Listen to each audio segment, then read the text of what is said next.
سلام دوستان، به کانال ذهن خلاق و شاد خوش آمدید. در این ویدیو می‌خواهیم در مورد یکی از مشکلات یعنی بدخوابیدن قبل از 3 صبح و دلایل به وجود آمدن مشکل خوابیدن ویدیو رو براتون تهیه کرده ایم. اگه معمولا ساعت 3 صبح یا زمان دیگری از خواب بیدار میشید و نمیتونید دوباره بخوابید، ممکنه دلایل مختلفی داشته باشه، چون همه اینها برمیگرده به چرخه خواب سبکتر، استرس یا بیماری‌های زمینه‌ای. بیداری ساعت 3 صبح ممکنه به ندرت اتفاق بیفته و چیز جدی نباشه، اما بی‌نظمی خواب میتواند نشانه علائمی مانند هورمون کورتیزول باشه که بیشتر به عنوان هورمون استرس هم شناخته میشه. اما این هورمون هم نقش مهمی در مراحل خواب داره. مطالعات مربوط به ریتم شبانه روزی 24 ساعته بدن نشان داده که سطح کورتیزول به طور طبیعی بین ساعت 2 تا 3 بامداد شروع به افزایش میکنه. بیداری در ساعت 1 تا 3 صبح بدان معناست که ممکنه کبد شما بیش از حد کار کرده باشه و یا نیاز به سمزدایی داشته باشه. در اینجا موردی هم وجود داره که باید برای استراحت کبد خود در نظر بگیرید. سعی کنید مصرف الکل رو کم کنید یا به طور کلی مصرف نکنید. همینطور انرژی که در شب سراسر اندامهای ما رو در بر میگیره و تعادل رو ایجاد میکنه، در هر قسمت داخلی بدن در ساعات مختلف شب جریان انرژی رو فعال میکنه. به عنوان مثال در ساعت 9 تا 11 شب سوخت سگانه یعنی سیستم غدد درونریز و لنفاوی فعال میشن و اگه این سیستم ها از تعادل خارج بشن احساس ناراحتی یا افسردگی به وجود میاد. همینطور در ساعت 11 شب تا 1 بامداد کیسه صفرا فعال میشه که عدم احساس اطمینان و یا اضطراب میشه. برای درمان شاید لازم باشه از مصرف الکل یا غذاهای چرب اجتناب بکنید و فقط یک میان وعده سبک غذایی قبل از خواب بخورید. بیخوابی بین ساعت 1 تا 3 بامداد مربوط به کبده. کبد در اون زمان مشغول به سمزدایی از بدنه و تمام پردازش‌های احساساتی به کبد برمیگرده. اگه به طور مدام در این زمان از خواب بیدار میشید، ممکنه شب قبل بیش از حد الکل یا غذای ناسالم مصرف کرده باشید و یا ممکنه افکارتون با استرس و پریشان حالی دست و پنجه نرم میکنه. راه‌های سالمتری برای مقابله با استرس پیدا میشه، مانند تمرین‌های تنفسی و درمان‌های سمزدایی. همینطور بیداری در ساعت 3 تا 5 صبح ریه ها فعال میشن. اگه ریه های شما از تعادل خارج بشن، ممکنه احساس غم و اندوه داشته باشید یا تنفس سطحی رو شروع کنید. برای درمان این مشکل میتونید عصب واک رو فعال کنید، یعنی قبل از خوابیدن با تمرینات تنفسی این کار رو انجام بدید. همچنین برای پردازش احساسات خودتون میتونید با یک دوست مورد اعتماد وقت صرف کنید. بین ساعت 5 تا 7 صبح روده بزرگ فعال میشه. اگه دستگاه گوارش از تعادل خارج بشه، ممکنه به فیبر یا آب بیشتری در رژیم غذایی خودتون نیاز داشته باشید تا روده بزرگ شما بتونه به درستی مواد زائد و سمی رو از بین ببره. همینطور یک سری علل‌ها و کمبودهایی ممکنه باعث کمخوابی بشه. به عنوان مثال کمخونی یکی از اونهاست. کمخونی ممکنه مدام احساس خستگی رو در فرد ایجاد بکنه و یا اینکه هر چقدر هم که بخوابید دائما خسته هستید. این به این معناست که کمبود آهن دارید و به کمخونی هم معروفه. با این حال زنان و مردان یائسه نیز ممکنه تحت تاثیر آهن قرار بگیرند. در این موارد علت اغلب با مشکلات معده و روده همراهه. زخم معده میتونه باعث ایجاد این اختلال و همچنین مصرف داروهای ضد التهابی و غیر استروئید هم میتونه منشأ بیخوابی باشه. همینطور وقتی کمبود آهن دارید ممکنه احساس کنید نمیتونید کاری رو انجام بدید و یا خیلی زود خسته میشید و عضلاتتون حالت سنگینی پیدا میکنه. همچنین آهن بیش از حد میتونه باعث احساس خستگی هم بشه. اختلال اضافه بار آهن به نام هموکروماتوز نامیده میشه. این بیماری بسیار نادره و هم مردان و هم زنان بین سنین 30 تا 60 ساله به اون مبتلا میشن.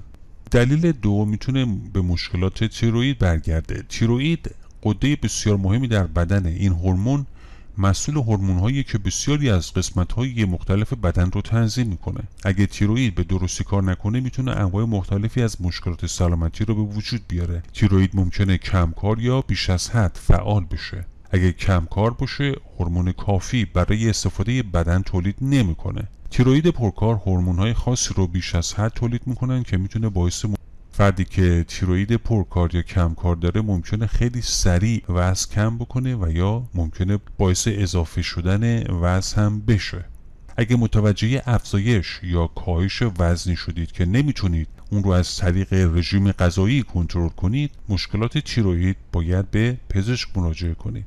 دلیل شماره 3 بیماری سیلیاکه. بیماری سیلیاک زمانی انجام میشه که بدن نمیتونه گلوتن رو به درستی هضم بکنه. افرادی که از بیماری سیلیاک رنج میبرند اغلب احساس خستگی میکنن و همچنین احتمالاً بیشتر دچار اختلالات خوابی میشن. هنگامی که بیماری سیلیاک درمان نشه میتونه باعث آسیب روده کوچک هم بشه. هنگامی که روده کوچک آسیب میبینه میتونه منجر به کمبود مواد معدنی و ویتامین در بدن بشه و این ممکنه منجر به خستگی بشه و برخی دیگر از علائم شایع مانند اسهال، کمخونی، نفخ و کاهش وزن رو به همراه داشته باشه. اگه به طور مرتب حملات اضطراب رو تجربه میکنید و از استرس رنج میبرید، این هم میتونه دلیلی بر بیخوابی باشه. عوامل استرس‌های روزمره زندگی عامل این مشکله و با این حال نباید نقش کمبود منیزیم یا سایر مواد مغذی رو هم دست کم بگیرید. مسلماً با مصرف متعادل منیزیم ممکنه این مشکل حل بشه. دلیل شماره 6 رژیم غذاییه. یکی دیگر از انتخاب‌های سبک زندگی که باعث میشه همیشه احساس خستگی کنید. اگر رژیم غذایی مملو و چربی داشته باشید و مواد مغذی مناسبی برای سوخت بدنتون دریافت نکنید، این میتونه باعث خستگی بشه. غذاهایی که باعث افزایش قند خون میشن میتونه باعث احساس خستگی و کمخوابی رو در بدن ایجاد کنه. برای غلبه بر احساس خستگی دائمی خیلی مهمه که رژیم غذایی متعادلی داشته باشید که سرشار از میوه‌ها، سبزیجات، پروتئین و غلات کامل باشه. مصرف غذاهای ناسالم که دارای چربی و قند بالا هستند رو محدود کنید. ایجاد این تغییرات ساده در زندگی میتونه به شما کمک بکنه در مدت زمان کوتاه‌تری هوشیارتر و کمتر خسته شوید. همینطور یک رژیم غذایی مناسب میتونه به از بین بردن برخی از مشکلات سلامتی هم کمک بکنه.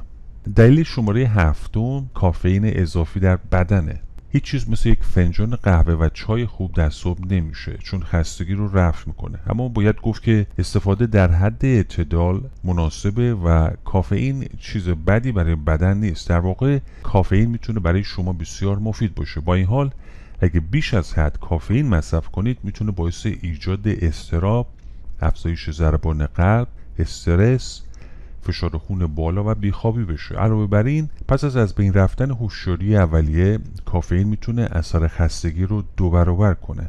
اگه مقدار زیاد نوشابه و سایر چیزهایی که مقادیر زیادی کافئین دارن مینوشید، سعی کنید اونها رو از مصرف روزانه خودتون حذف کنید.